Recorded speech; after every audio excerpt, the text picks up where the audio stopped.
Marshall Pick, Kabanata 5701. Ang kalamidad ng mga Territory Lords. Parang walang nangyari, nang dahan-daang nawala ang Sun and Moon Divine Seal, ang ilang daang zang na matangkad na high-grade Black Ink Nest ay naging alikabok at nawala. Ang 12-12 ng mga katawan ng innate Territory Lords ay marahas na nanginginig habang iniluwan nila ang mga subo ng Blood Ink. Ang kanilang mga aura ay nagiging tamad habang ang hindi mabilang na mga pinong sugat ay lumitaw sa kanilang mga katawan, ang Black Ink Strength sa kanilang mga katawan ay bumulwak ng hindi mapigilan. Ang Territory Lords, na hindi pa nakaka-recover mula sa kanilang mga pinsala, ay nasa mas malala pang sitwasyon. Isang Dragon Roar ang umalangaw habang sinusugod ni Yang Kai ang kanyang sibat. Isang parang buhay na imahe ng dragon ang lumitaw sa Azure Dragon Spear habang lumilipad ito pabalik-balik.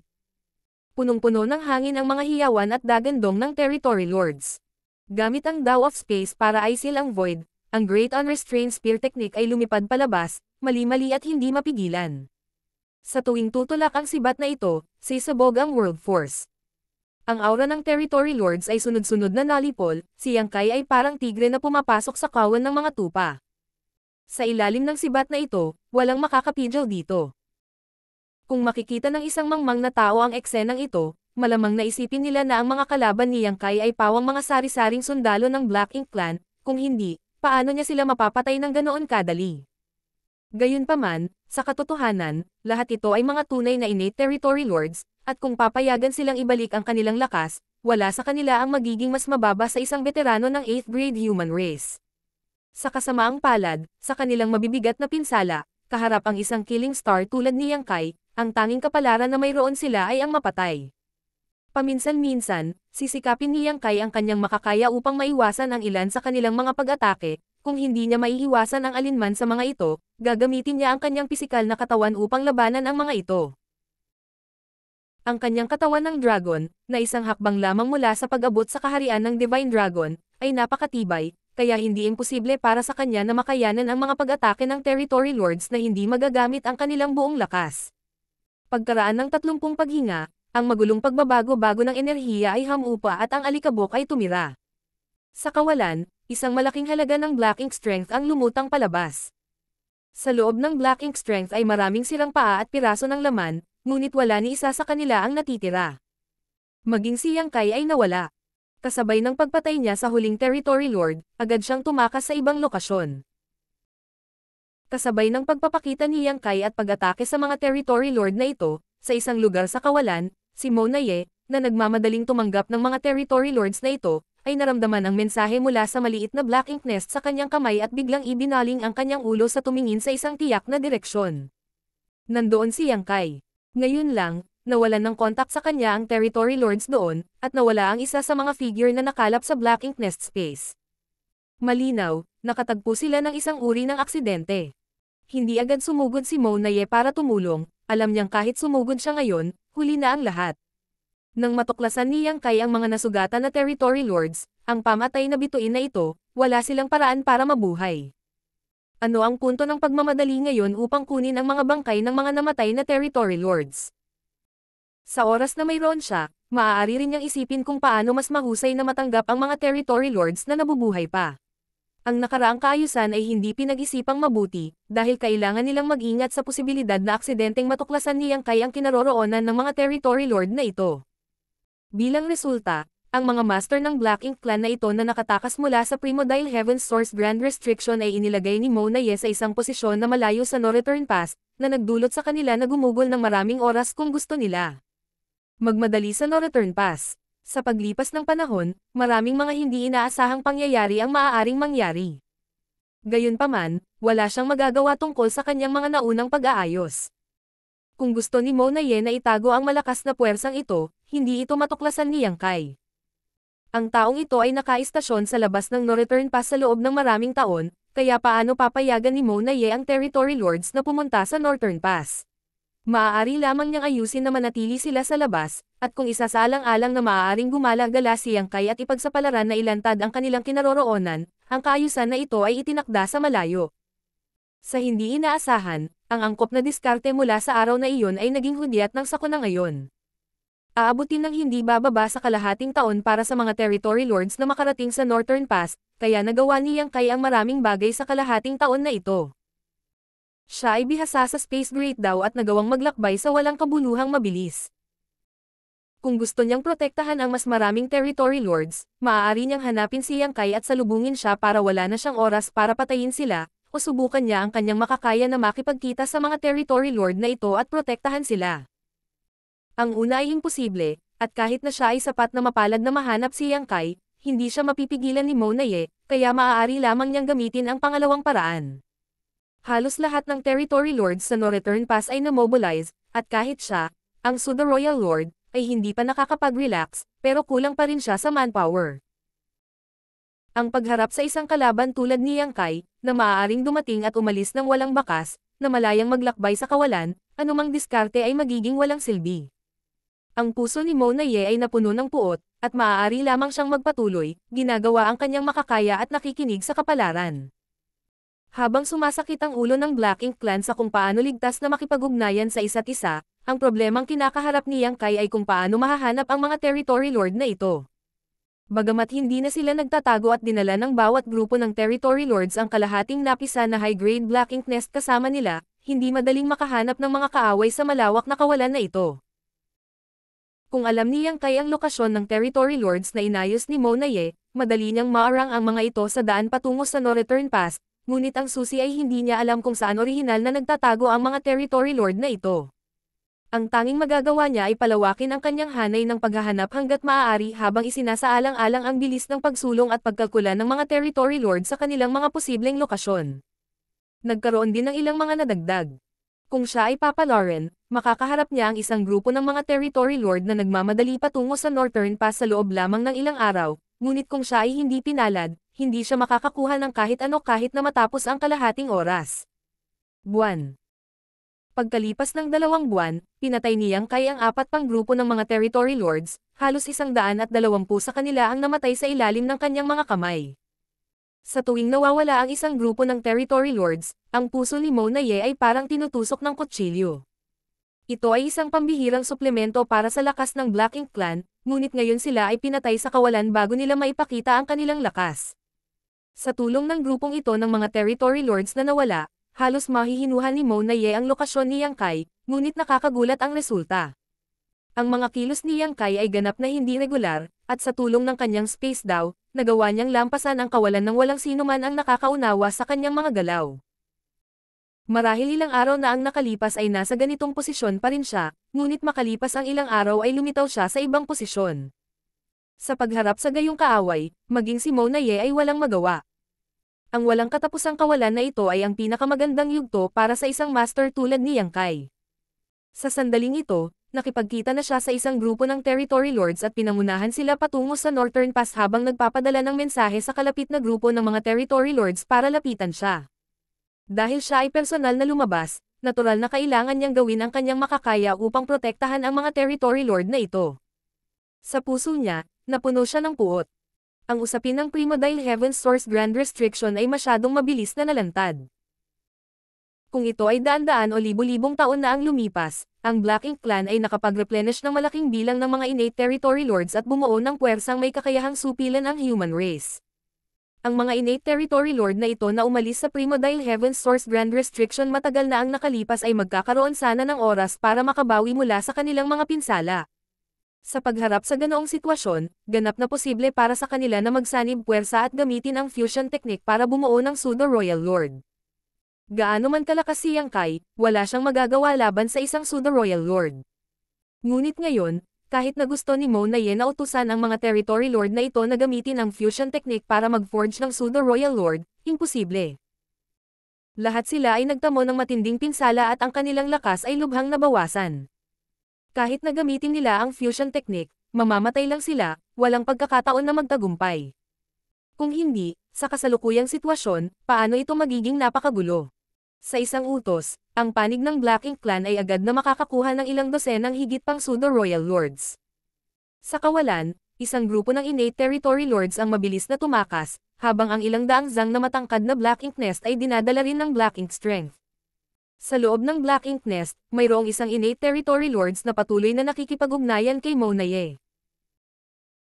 Habang papalapit sila sa No Return Pass, ang Territory Lords ay hindi nang ahas na ibaba ang kanilang bantay, dahil 10 araw na ang nakalipas, isang grupo ng mga kalapit na Territory Lords ang tinambangan ng Human Race Killing Star at nawalan ng kontak sa sila.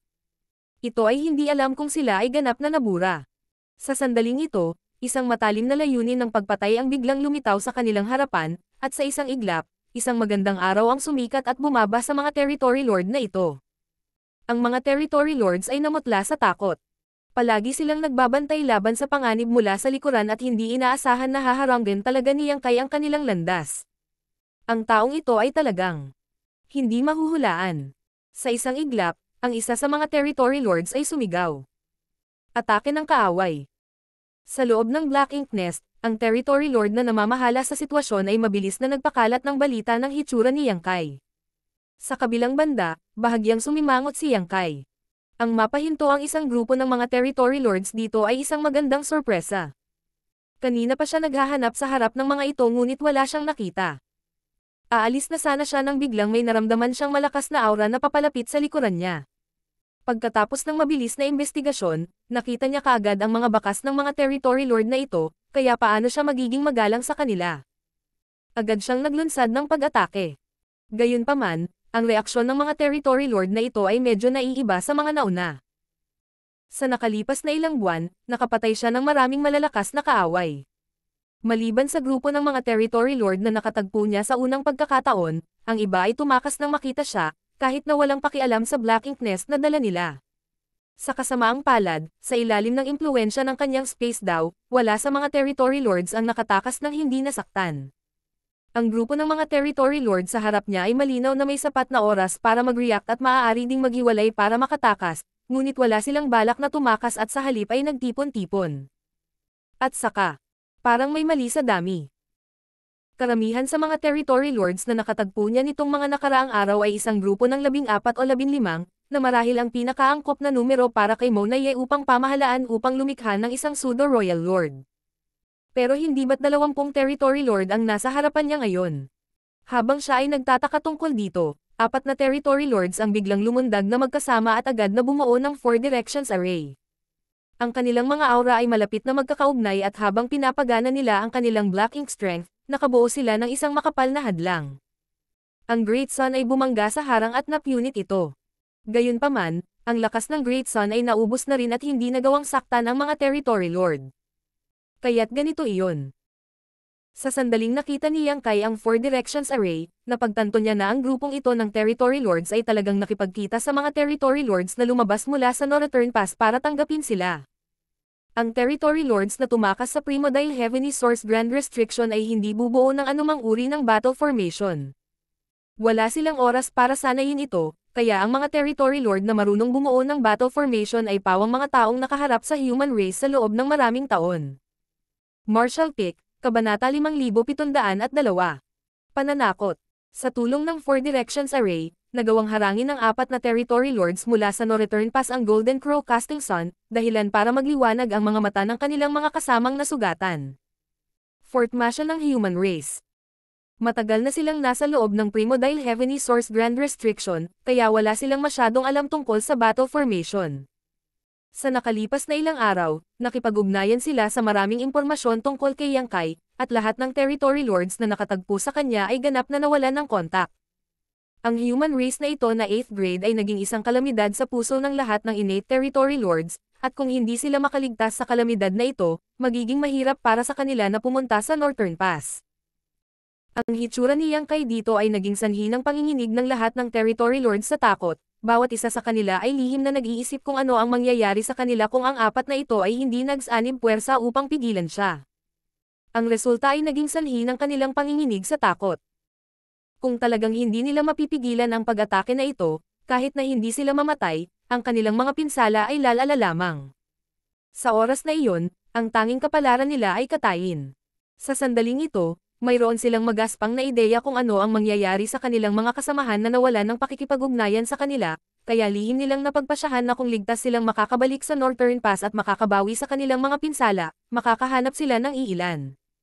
Pamilyar na Territory Lords na magsanay sa battle formation na ito para hindi nila magawang lumaban kapag nakatagpo sila ng mga human race master sa hinaharap. Yang Kai, bilasan mo at umatras. Sa apat na Territory Lords na bumuo ng battle formation, tumawag ang isa sa Territory Lords na may pinakamalakas na aura. Ang figure ng Territory Lord na ito ay sobrang taas at matibay, nakatayo doon na parang isang bakal na estatwa. Bagamat ang kanyang tono ay hindi nagpapahintulot ng sinuman na tumanggi sa kanya, ang kanyang ekspresyon ay halatang medyo matigas. Kung ilang daang taon na ang nakalilipas, ang pangalan ni Yang Kai ay kinatatakutan ng mga Territory Lords, at ngayong nakapatay na siya ng pseudo-royal lord tulad ni Diwo, sapat na ito para takutin ang lahat ng innate Territory Lords. Maging si Mona Ye ay naging mapagparaya sa kanya, kaya paanong ang Territory Lords ay maglakas loob na kumilos ng ganoon kapangahas sa harap niya. Gayunpaman, sa kasalukuyang sitwasyon, wala silang pagpipilian kundi harapin ang killing star na ito ng direkta. Sa puso niya, napuno siya ng puot. Paanong naging napakasama ng kanyang kapalaran na nabangga niya si Yang Kai dito? Paano niya dapat linisin ang kalat na ito? Sa tapat niya, si Yang Kai ay nanatiling ganap na hindi natinag. Walang sabi-sabi, itinaas niya ang kanyang kamay at tinawag ang kanyang Asher Dragon Spear. Nang walang anumang magarbong mga galaw, itinulak niya ito pasulong, agad itong ginawang hindi mabilang na mga imahe ng sibat. Ang Territory Lords na bumubuo sa battle formation ay sabay-sabay na sumigaw at nagsanib puwersa para lumaban, ngunit hindi nagtagal ay natuklasan nila na ang sibat na ito ay walang kapangyarihan. Ang Territory Lord na nagsalita ay agad na sumigaw. Hindi maganda. Sa isang kisap mata, dalawang hiyawan ang umalangaw-ngaw sa kanilang likuran. Hindi na kailangang ibaling ang kanilang ulo upang malaman kung ano ang nangyayari sa kanilang likuran, at sa kanilang mga mata, ang figure ni Yang Kai na may hawak na sibat ay unti-unting nawawala. Baguhin ang porma sayon. Sigaw ng matipunong Territory Lord habang nangunguna at lumipad pa atras. Ang iba pang tatlong Territory Lords ay nagkaroon ng tacit understanding sa kanya, kaya kahit na sila ay natakot, mabilis nilang binago ang kanilang porma sayon. Ang Black Ink Strength ay lumundag habang ang World Force ay lumakas. Sa isang iglap, nakipagpalitan na ng ilang suntok si Yang Kai sa apat na Territory Lords na ito, na naging sanhi ng pagbagsak ng kawalan. Sa oras na umatras si Yang Kai, ang Four Directions Array na nabuo ng apat na Territory Lords ay nakabalot na sa lahat ng Territory Lords, pinoprotektahan sila at ang kanilang mga kasama. Gayunpaman, dalawa sa Territory Lords ang nawalan na ng sigla at namatay sa lugar. Ang mga innate Territory Lords na maswerteng nakaligtas ay nakaramdam ng lamig sa kanilang mga gulugod. Alam nila na ang master ng human race na ito ay napakalakas, at ang kanyang lakas ay hindi basta-basta maikukumpara sa isang 8th grade. Gayunpaman, hindi pa nila siya nakilala noon, kaya ang kanilang pag-unawa sa kanyang lakas ay nagmula sa limitadong impormasyon at kanilang sariling imahinasyon. Pagkatapos lamang nilang maranasan ito ay napagtanto nila kung gaano kaina ang kanilang imahinasyon. Ang lakas ng taong ito ay sadyang hindi maarap. Yang Kai, mabilis na umatras. Muling sumigaw ang matipunong Territory Lord na kanina lang nagsalita. Sa ilalim ng kanilang proteksyon, dalawang Territory Lords ang napatay na, kaya hindi sila naglakas loob na kumilos ng padalos-dalos, baka bigyan nila si Yang Kai ng isa pang pagkakataon. Lahat kayo ay nanliligaw kay kamatayan. Nanginginig ang sibat ni Yang Kai habang itinutok niya ito. Bagamat hindi siya kumikibo, binalot ng kanyang Mar-Angel na spear aura ang buong kalawakan, na naging sanhi ng pag-igting ng lahat ng Territory Lords. Kitang-kita nila ang malakas na kapangyarihang namumuo sa dilim, na handang sumabog anumang oras, puno ng pawis ang matipunong Territory Lord sa noo habang nagmamadaling itinaas ang kanyang kamay. Sandali lang, may sasabihin si Sir Mona Ye. Bahagyang ipinikit ni Yang Kai ang kanyang mga mata, ang layunin ng pagpatay sa kanyang mga mata ay nagiging mas matindi. Pagkaraan ng mahabang panahon, sa wakas ay sumigaw siya. Magsalita ka. Ang matipunong Territory Lord ay nagsabi. Hiniling sa amin ni Sir Mona Ye na ipaalam sa iyo na kung makahinto si Sir ngayon, hahayaan namin na lumipas ang nakaraan, at tataas namin ang supply mula sa 30% hanggang 50%. 50%, kalahati iyon. Makikita na si Mona Ye ay pinilit ni Yang Kai hanggang sa puntong wala na siyang ibang pagpipilian kundi gamitin ang pamamaraang ito upang protektahan ang buhay ng mga innate Territory Lords, na pinipilit si Yang Kai na huminto sa pakikipaglaban. Kahit noong pinatay na ni Yang Kai ang napakaraming Territory Lords noon, kumilos siya na parang walang nangyari. Pagkatapos ng lahat, ang mga Territory Lord na iyon ay namatay na, at kahit na ang Black Ink Clan ay gustong ipaghiganti sila, wala silang kakayahang gawin iyon sa ngayon. Kailangang sabihin na medyo matapang si Mona Ye. Siyempre, pinilit din ito ng mga pangyayari. Hanggat mayroon siyang paraan upang pigilan si Yang Kai, hinding-hindi siya susuko. Gayunpaman, paano madaling sumang-ayon si Yang Kai? Hindi pa banggitin ang 50% ng mga mapagkukunan, kahit na ito ay 80% o 100%, paano ito maihahambing sa buhay ng napakaraming innate territory lords? Kung titigil siya ngayon, ang lakas ng upper echelons ng Black Ink Clan ay tataas ng husto, posibleng makaapekto sa hinaharap na lakas ng dalawang karera. Walang sinabi si Yang Kai at nakatayo lang roon na hindi gumagalaw, ang espasyo sa paligid niya ay tila tumigas habang ang kapangyarihan ng kanyang Divine Soul ay nagsimulang lumakas. Ang mga mukha ng apat na territory lords na bumuo ng battle formation ay lahat ay nagbago ng husto. Sa sandaling ito, ang apat na territory lords ay nakaramdam ng lamig sa kanilang mga gulugad habang binalot sila ng makapal na aura ng kamatayan, na nagpaparamdam sa kanila na maaari silang mamatay anumang oras. Ang aura na pinananatili ng Four Directions Array ay halos maputol sa isang iglap. Sa ilalim ng banta ng kamatayan, ang kalagayan ng pag-iisip ng isang tao ay bahagyang magbabago. Sa kabutihang palad, pilit na pinatahimik ng territory lords ang kanilang isip at pinatatag ang kanilang posisyon, na pinipigilan ang pagbuo ng labanan mula sa pagbagsak. Gayunpaman, alam nila na kung talagang gustong patayin sila ni Yang Kai, malaki ang posibilidad na hindi sila makatakas. Kung sila ay mamamatay, ang 12 ng mga territory lord na nasa ilalim ng kanilang proteksyon ay hindi rin makakatakas. Ang pakiramdam na ito ay isang bagay na naranasan na nila dati, at ang pamilyar na pagbabago ng kanyang kapangyarihan ng Divine Soul ay walang alinlangan na nagpapahiwatig na si Yang Kai ay lihim na gumagamit ng kanyang kakaibang Soul Secret Technique. Kapag nagamit na ang secret technique na ito, kahit na sa Four Directions Array, magiging mahirap para sa apat na territory lords na harangan ang pagpatay kay Yang Kai.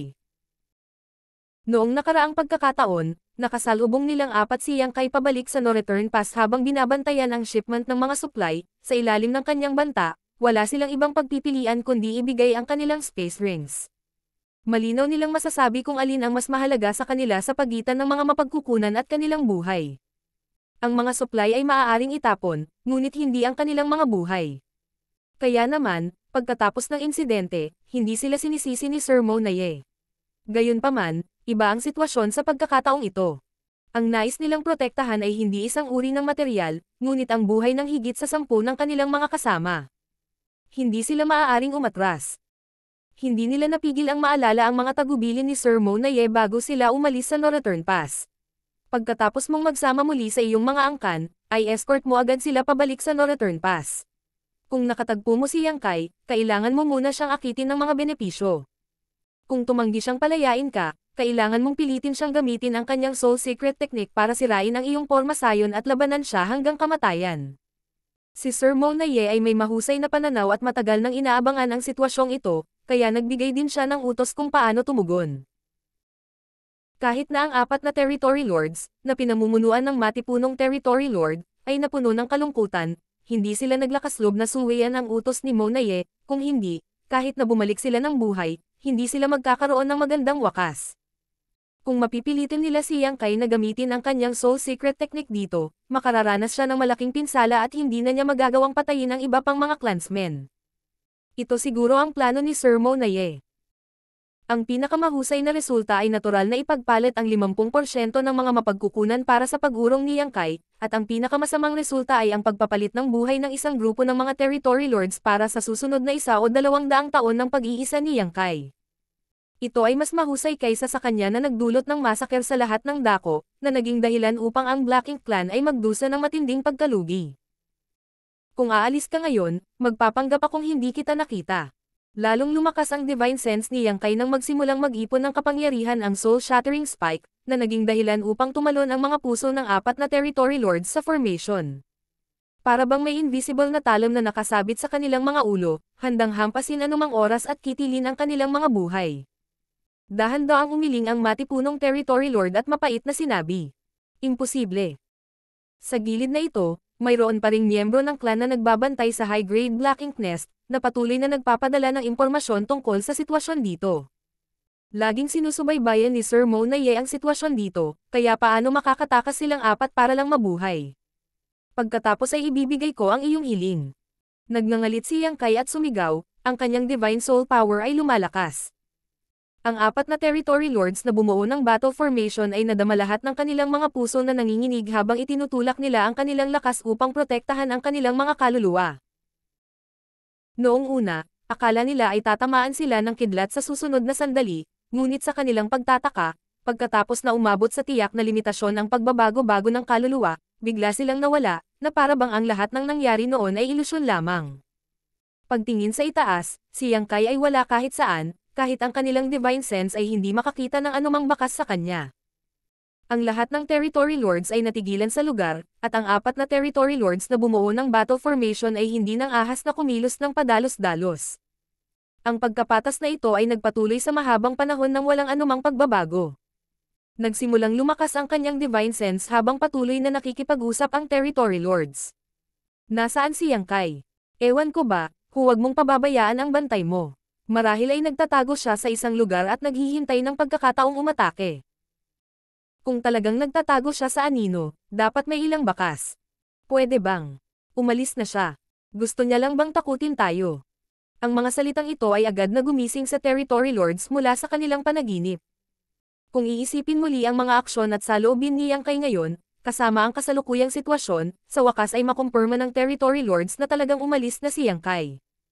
Ang krisis sa buhay o kamatayan na sadyang nilikha niya ngayon ay talagang para lamang takutin sila, kung hindi, imposibleng hindi nila maramdaman ang kanyang pag-iral.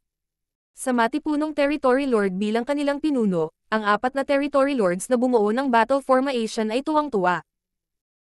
Akala nila mamamatay sila ngayon dito, pero sinong mag-aakala na magkakaroon talaga sila ng pagkakataong mabuhay. Martial Pick, Kabanata 5703. Tunawin hanggang sa mawala. Terra na. Ang matipunong territory lord ay sumigaw, hindi nang ahas na iwaksi ang battle formation. Bagamat maaari niyang kumpirmahin na nakaalis na si Yang Kai, sino ang nakakaalam kung babalik ang taong ito para patayin sila o hindi.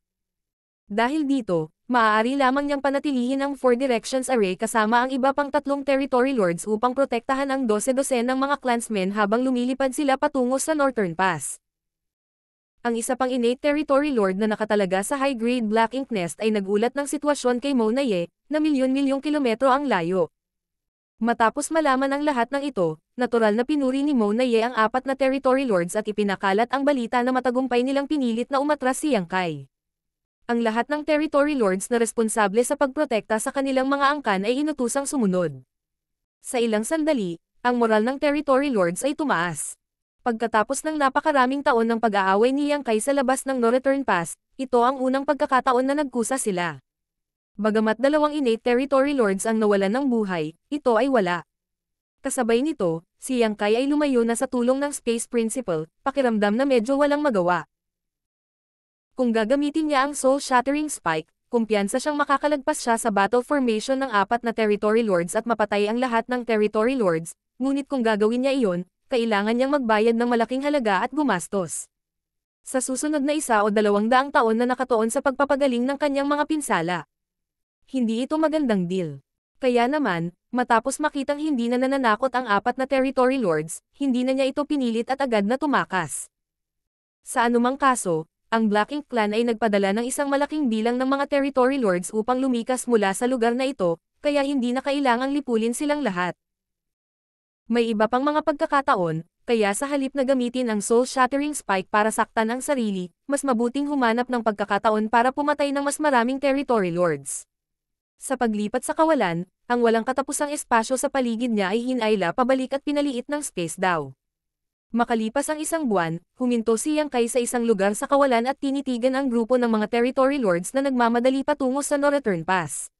Ito ang pangatlong batch ng territory lords na nakatagpo niya noong nakaraang buwan, ngunit bawat grupo ng territory lords ay may mga clansmen mula sa Northern Pass na nakatayong bantay, na nagbibigay sa kanya ng pakiramdam ng kawalan ng magawa.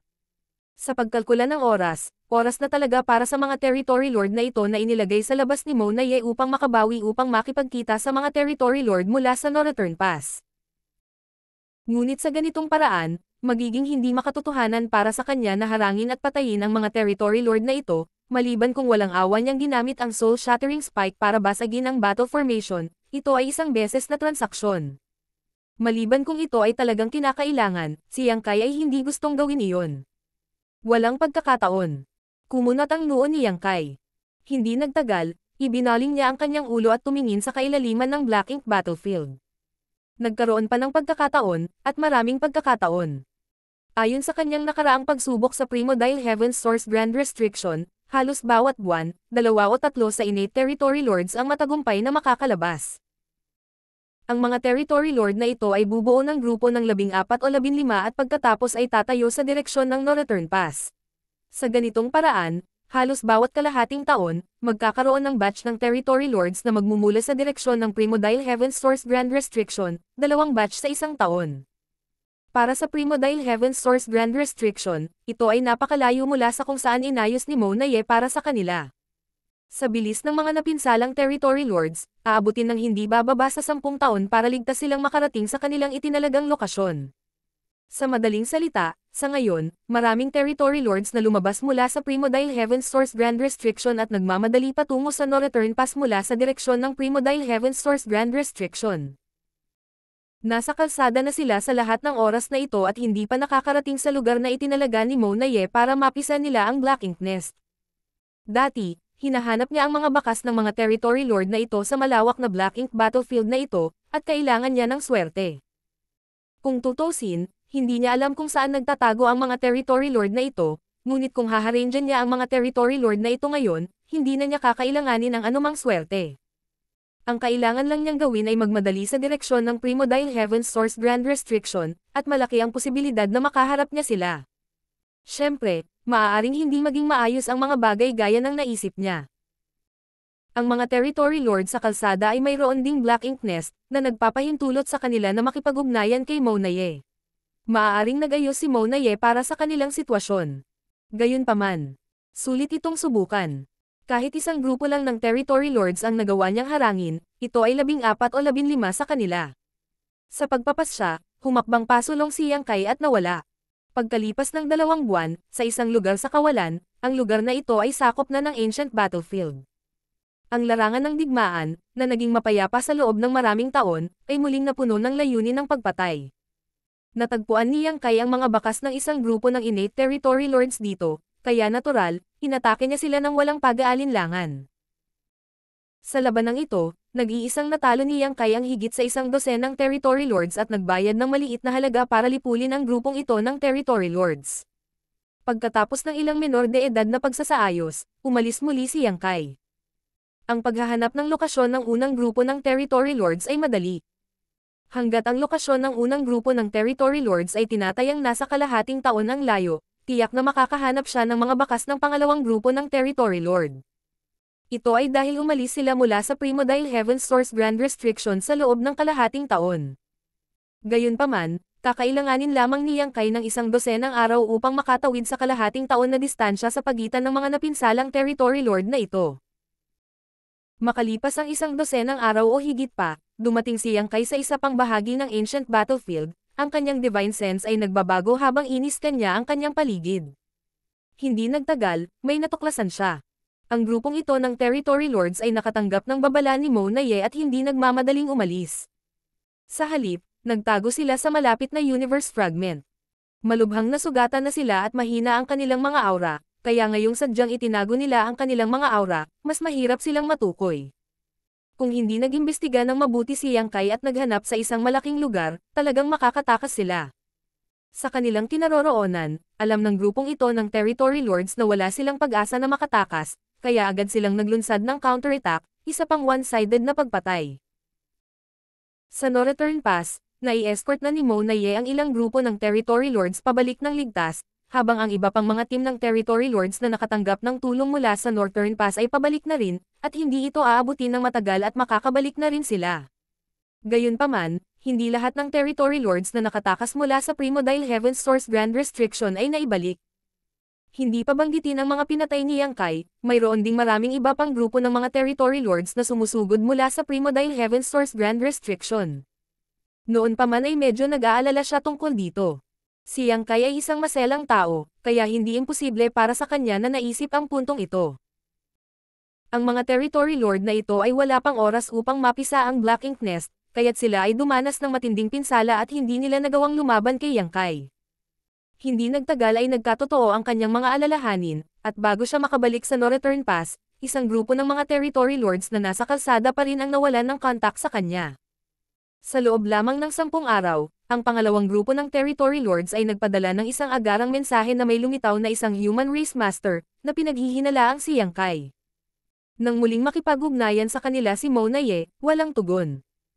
Sa nakalipas na 10 araw, binagtas ni Yang Kai ang isang distansya na aabutin ng kalahating taon para sa matinding pinsalang mga territory lords. Naglunsad siya ng napakabilis na pag-atake na naging dahilan ng pagkalito ng territory lords at Mona Ye. Napakasuklam. Naramdaman lamang ni Mona Ye ang nag-aapoy na galit sa kanyang dibdib habang nagngangalit ang kanyang mga ngipin. Ngayong papunta na si Yang Kai para harangin at patayin ang mga territory lord na ito, malayo na siya sa kanila, ang no-return pass ay hindi makakapagbigay ng anumang tulong. Kung ang mga territory lord na ito ay nabuhay o namatay sa kalsada ay nakasalalay sa kanilang sariling swerte. Matapos mag-isip ng mahabang panahon, bumuo ng kamalayan ni Mona Ye sa Black Ink Nest sa kanyang kamay at nagpadala ng utos.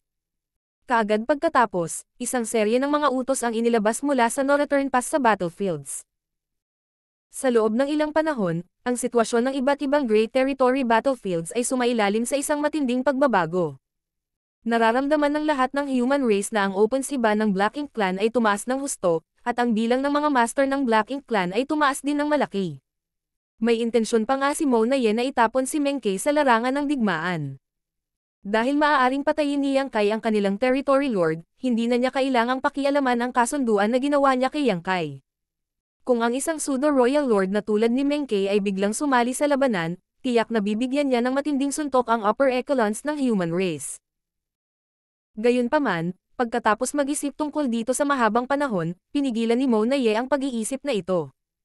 Noon pa man ay pinaghihinalaan niya na ang human race ay may nakatagong 9th grade heaven opening realm. Ang dahilan kung bakit sila nanatiling nakatago sa loob ng maraming taon ay dahil hindi pa ito ang oras upang ilantad ang kanilang mga sarili. Kung itatapon niya si Meng Ke sa larangan ng digmaan, malaki ang posibilidad na ang 9th grade heaven opening realm ng human race ay kumilos laban sa kanya. Ang pseudo-royal lord ay hindi isang 9th grade na kalaban, at kung talagang sumiklab ang labanan sa ganitong antas, magiging mahirap kontrolin ang sitwasyon. Hindi ito isang bagay na gustong makita ni Mona Ye. Sa kasalukuyan, sa panig ng Black Ink Clan, ang territory lords ay nangangailangan pa ng ilang taon upang sumulong sa royal lord, kaya maaari lamang silang magpatuloy. Sa ancient battlefield, pagkatapos na patayin ni Yang Kai ang dalawang grupo ng territory lords, biglang naging mas madali para sa kanya ang paghahanap ng mga target. Dati, ang mga territory lord na ito mula sa Primordial Heaven's Source Grand Restriction ay nagtipon lahat at bumuo ng isang team na may 14 o 15. Hindi man maliit ang kanilang target, kung sila ay sama-samang magtatago, mahihirapan silang hanapin. Ngunit ngayon, hanggat nagmamadali si Yang Kai sa lokasyon na kanyang kinakalkula at ginamit ang kanyang divine sense upang mag-imbestiga, madali niyang mahahanap ang mga bakas ng mga territory lords. Tumahimik lahat ang mga territory lords. Hindi na sila nagsama-sama at nagkalat ang lahat ng territory lords, ang ilan ay nagtatago sa dilim habang ang iba ay dumistansya sa kanilang mga itinalagang posisyon, hindi nag-aatubiling lumihis upang maiwasang makaharap si Yang Kai. Kailangang sabihin na ito ay isang napakatalino na tugon. Kung hindi siya nagkakamali, ang tugon na ito ay dapat nanggaling sa mga tagubilin ni Mona Ye. Bagamat sa ganitong paraan, ang lahat ng territory lords na natuklasan ni Yang Kai ay pinatay ng hindi nakalaban, ito ay mas mabuti kaysa sa sabay-sabay na lipulin ni Yang Kai. Palaging may ilang maswerteng territory lords na nakatakas. Sa pagharap sa mga nakatakas na isda na ito, si Yang Kai ay walang oras upang maingat na hanapin ang mga ito. Marami pa ring territory lord ang nasa harapan niya, kaya kailangan niyang magsakripisyo. Dahil dito, ipinagpatuloy ni Yang Kai ang pagkalkula ng distansya sa pagitan ng mga territory lord na ito at sa kanilang mga posibleng lokasyon. Sa bawat paghahanap niya, may makikita siya. Ang pagharang na ito ay tumagal ng isang buong taon. Mula simula hanggang wakas, mahigit 200 innate territory lords ang namatay sa ilalim ni Yang Kai.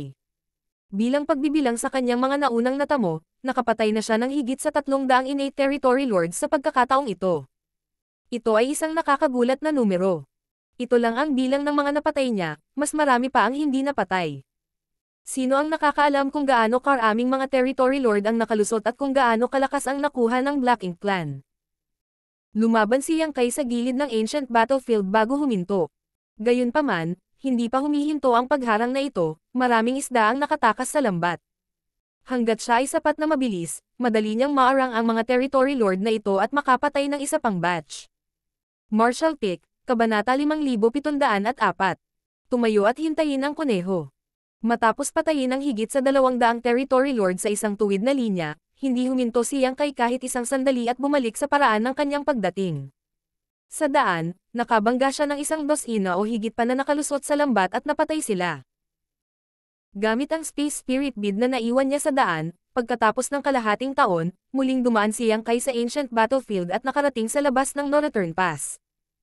Itinago ang kanyang katawan, itinago ang kanyang aura, natagpuan niya ang universe fragment kung saan itinatago ni Sun Jiao at dinala siya pabalik sa kanyang miniature universe. Ang ikinapalad ni Yang Kai ay dahil hindi nalantad si Sun Jiao, kung hindi, imposible para sa kanya, isang Emperor Realm lamang na nag-condensed sa kanyang Dawsil, na mabuhay. Sa katunayan, inutusan din ni Mona Ye ang mga tao na hanapin ang mga bakas ni Sun Jiao. Noong ginamit niya ang communication bead para makipag-ugnayan kay Yang Kai, nalaman niyang may nakikipag-usap sa kanya sa pagkukunwari ng pagkakakilanlan ni Yang Kai, kaya hindi masyadong malayo ang distansya sa pagitan nila, kung hindi, hindi magagawa ng communication bead. Para maabot ang kabilang partido. Gayunpaman, ang distansya na ito ay hindi masyadong malayo, at kapag inilagay sa malawak na kawalan, ang saklaw nito ay medyo malaki. Ang paghahanap ng Black Ink Clan ay hindi nagbunga ng anumang resulta, kaya ang bagay na ito ay hindi naayos. Si Mona Ye mismo ay hindi masyadong nagbigay pansin sa bagay na ito.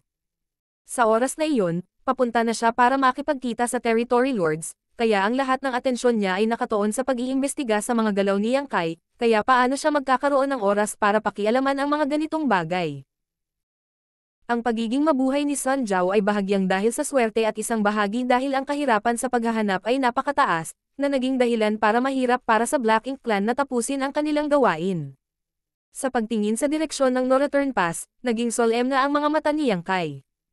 Bagamat nasa malayo siya, nararamdaman pa rin niya ang banayad na pagbabago sa No-Return Pass. Sa orihinal, mayroong higit sa 100 Territory Lord Masters ang natipon sa No-Return Pass, at marahil ang ilan sa kanila ay nagtatago sa high-grade high ink nest, nagpapagaling man o naglilinang, ngunit hindi marami sa kanila. Ngunit ngayon, mahirap bilangin ang bilang ng mga innate Territory Lords sa No-Return Pass. Ang high-grade Black Ink nests na inilagay sa No-Return Pass ay patuloy na nanginginig, na naglalabas ng napakayaman na Black Ink strength. Ang mga Territory Lord na ito na nagmula sa direksyon ng Primordial Heaven's Source Grand Restriction ay nasugatan lahat, kaya kailangan muna nilang pagalingin ang kanilang mga sarili. Ang Black Ink strength ang pinagmulan ng kanilang kagalingan. Higit pa rito, ang mga Territory Lord na ito ay nagbalik ng napakaraming high-grade Black Ink nests, kaya tumaas din ang bilang ng Black Ink nests sa No-Return Pass. Ito ang pundasyon ng lakas ng Black Ink Clan. Nang walang pag-aalinlangan, tumalikod si Yang Kai at lumipad patungo sa kailaliman ng Black Ink battlefield, naghahanap ng lugar na paghihintayin. Napakahirap para sa kanya na hanapin ang mga innate Territory Lords na nagkalat na. Hindi niya alam kung saan nagtatago ang Territory Lords na ito, isang dosina pa lang ang nakasalubong niya sa daan. Dahil iyon ang nangyari, kaya lang niyang maghintay. Ang layunin ng Territory Lords ay ang No-Return Pass, kaya hanggat nakahanap siya ng angkop na posisyon, natural niyang hintayin ang mga ito na ihatid ang kanilang mga sarili sa kanya. Siyempre, sa paggawa nito, hindi niya maarang ang napakaraming Territory Lords at madaling ilantad ang kanyang sarili. Gayunpaman, ang Territory Lords sa No-Return Pass ay hindi idle sa ngayon.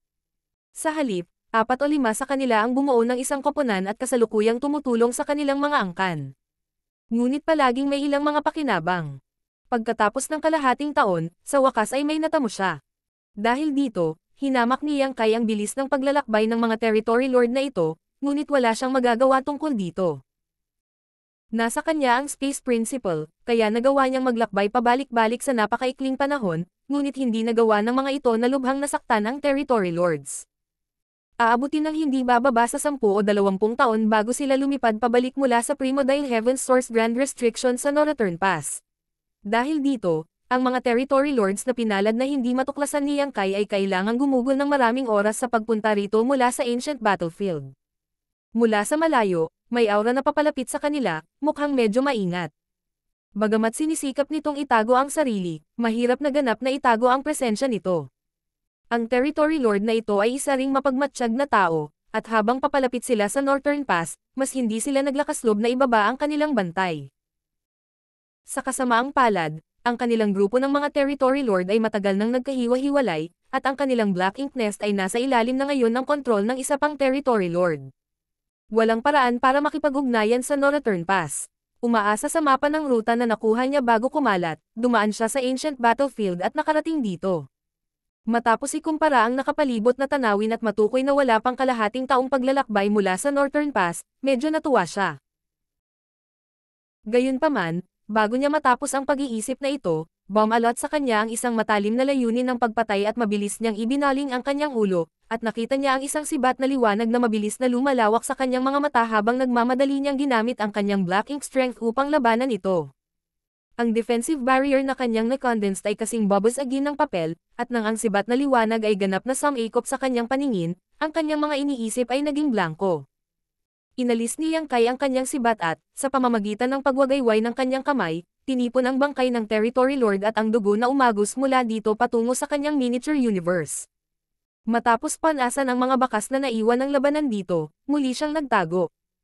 Ang Territory Lords ay kumilos sa maliliit na grupo noon, kaya kahit na sila ay magkahiwalay, ang kanilang bilis ay dapat na pareho. Hanggat lumitaw ang unang Territory Lord, mas maraming Territory Lord ang lilito. Pagkatapos ng kalahating taon na pagbabantay, sa wakas ay napatay ni Yang Kai ang isang Territory Lord, ngunit sa sumunod na buwan, 4 pa ang kanyang napatay. Tapos, mahabang paghihintay. Habang tumatakas ang Territory Lord sa Northern Pass mula sa iba't ibang direksyon, ang lakas ng Black Ink Clan ay patuloy na lalago, ngunit si Mona Ye ay hindi nagpakita ng kahit katiting na kagalakan. Masyadong malaki ang mga pagkalugi. Sa paglipas ng mga taon, nawalan sila ng 3 o 4 na raang Territory Lords dahil kay Yang Kai, ngunit ang sigurado ay nagtatago pa rin ang taong ito sa isang lugar at inaatake ang Territory Lords, habang ang Black Ink Clan ay hindi matukoy ang kanyang lokasyon. Sa iba't ibang Great Territory battlefields, pinatindi ng Black Ink Clan ang kanilang mga pag-atake upang lumikha ng pressure para sa human race, ngunit sa Black Ink battlefield, kung hindi maalis si Yang Kai, ang Black Ink Clan ay walang araw ng kapayapaan. Gayunpaman, sa pagharap sa napakalakas at mailap na kalaban, si Mona Ye ay walang magawa. Maaari lamang siyang magpadala muli ng mga mensahe kay Yang Kai, ngunit walang tugon. Sa katunayan, pagkatapos tumugon ni Sun Jiao sa mensahe ni Mona Ye, sinunod niya ang utos ni Yang Kai at sinira ang butil ng komunikasyon upang hindi matukoy ni Mona Ye ang lokasyon nito. Ngayong gustong gamitin ni Mona Ye ang communication bead para makipag-ugnayan kay Yang Kai, paano niya ito magagawa? Kailangan niyang gumawa ng paraan para matunten siya. Pagkalipas ng 2 taon, muling binago ni Yang Kai ang kanyang pinagtataguan at tahimik na hinintay na mahulog sa kanyang bitag ang Territory Lords na nakatakas mula sa Primordial Heaven's Source Grand Restriction. Sa ilalim ng utos ni Mona Ye, ang grupo ng Territory Lords ay naghiwalay at lumipad patungo sa ancient battlefield mula sa iba't ibang direksyon. Hanggat hindi masyadong masama ang swerte ni Yang Kai, makakamit niya ang ilang mga benepisyo. Gayunpaman, upang maiwasan ang Black Ink Clan na mahanap siya, lilipat siya halos bawat kalahating taon. Kalahating taon ang oras kung kailan darating ang Territory Lords. Sa paggawa nito, hindi niya napigilan ang lahat ng Territory Lords. Maliit na bahagi lamang ng mga ito ang napatay niya, ngunit ngayon ay marami na lamang siyang magagawa. Ang pagbabawas ng lakas ng Black Ink Clan hanggat maaari ay makakabawas sa pressure sa human race sa hinaharap. Makalipas ang kalahating buwan, biglang pumasok sa perception ni Yang Kai ang aura ng isang Territory Lord. Hindi mabilang na beses itong nangyari sa nakalipas na ilang taon, kaya pamilyar na si Yang Kai dito at nanatiling hindi natinag. Nang malapit na ang Territory Lord ay bigla siyang umatake at itinulak ang kanyang sibat pasulong. Ang Territory Lord ay dumanas ng malaking pagkawala at alam niyang wala siyang pagkakataong mabuhay, kaya hindi niya sinubukang umiwas at sa halip ay direktang sumugod kay Yang Kai. Bago pa siya maabot ng sibat, ang Black Ink Strength sa katawan ng Territory Lord ay nagsimulang lumundag ng marahas at hindi nagtagal ay lumawak. Kitang-kita ni Yang Kai ang determinasyon sa kanyang mga mata. Nagdulot ito ng pagkunot ng noo ni Yang Kai, at agad niyang inikat ang kanyang World Force para bumuo ng protective barrier habang sabay na umatras. Gayunpaman, huli pa rin siya.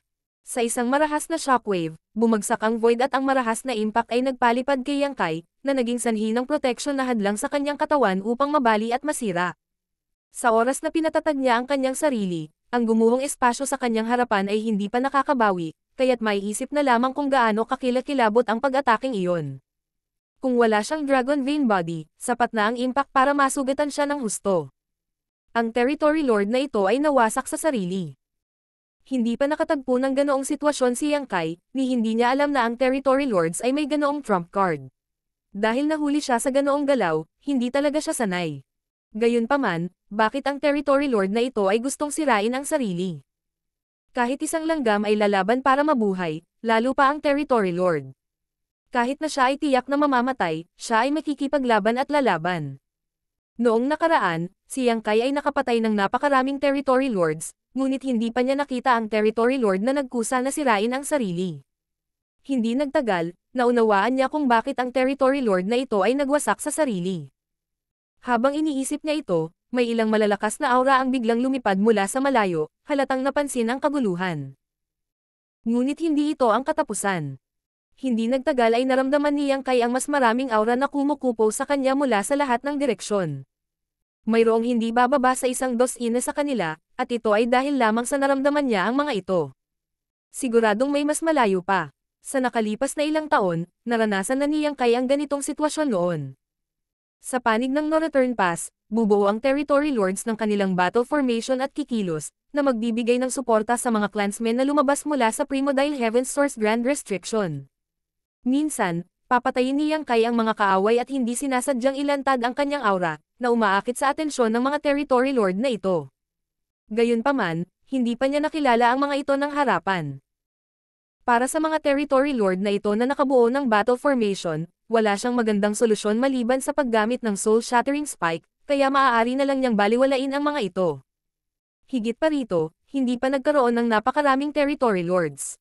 Para bang hinulaan nila ang pagdating ni Yang Kai at naghihintay sa kanya na ihayag ang kanyang kinaroroonan. Imposibleng malaman ng Black Ink Clan ang kanyang mga galaw ng maaga, at kamakailan lamang siya lumipat dito. Nagkaroon lamang ng isang posibilidad. Nakatayo siya sa tabi ng puno at naghihintay sa kuneho habang hinihintay din ng Black Ink Clan ang kuneho. Ang Black Ink Clan ay hindi nag-isip kung saan siya lalabas, nakadeploy lamang sa isang lokasyon, at si Yang Kai ay lilito ng maaga o huli. Hindi niya alam kung gaano katagal ang Black Ink Clan ay nakadeploy dito, ngunit kailangan niyang aminin na ang hanggal na paraan na ito ay medyo epektibo. At least, nahuli na nila siya sa pagkakataong ito. Pero, aabutin ng ilang oras para sa mga Territory Lord na nagmamadali mula sa lahat ng direksyon upang marating ang lugar na ito, at sa kaunting oras na ito bilang isang buffer, matagal nang nakatakas si Yang Kai.